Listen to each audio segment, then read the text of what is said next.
हमारी संस्कृति, हमारे संस्कार सदा रहें हमारे साथ। सब्सक्राइब करें तिलक। वास्तव में मृत्यु और जन्म के दो दरवाजे हैं जो एक दूसरे के आमने सामने हैं।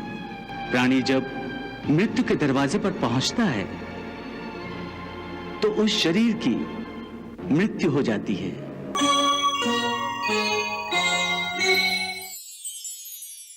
हे पार्थ, आत्मा नित्य है, इसलिए वो नहीं बदलती, परंतु शरीर नाशवान है, इसलिए एक ही आत्मा के कई शरीर बदलते हैं।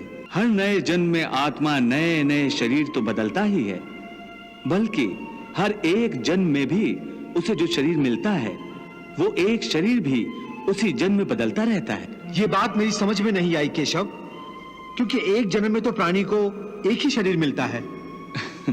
नहीं, एक नहीं, अनेक शरीर मिलते हैं एक ही जन्म में।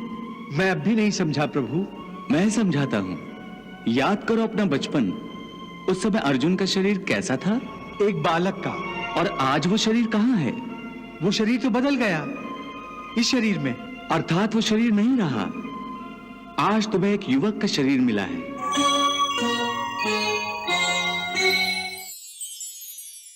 प्राणी को जन्म के समय जो शिशु का शरीर मिलता है, वही शिशु का शरीर काल के प्रभाव से एक बालक का शरीर हो जाता है।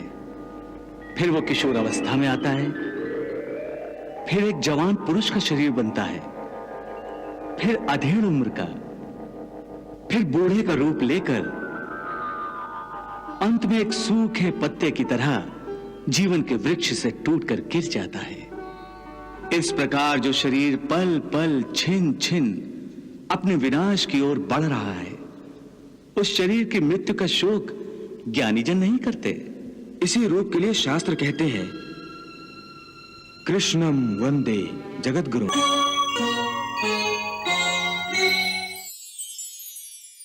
हे पार्थ, केवल इतना समझ लो कि मृत्यु एक दरवाजा है जिसके अंदर जाते हुए आत्मा पुराना शरीर छोड़ देती है।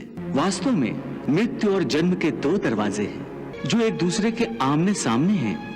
प्राणी जब मृत्यु के दरवाजे पर पहुंचता है तो उस शरीर की मृत्यु हो जाती है।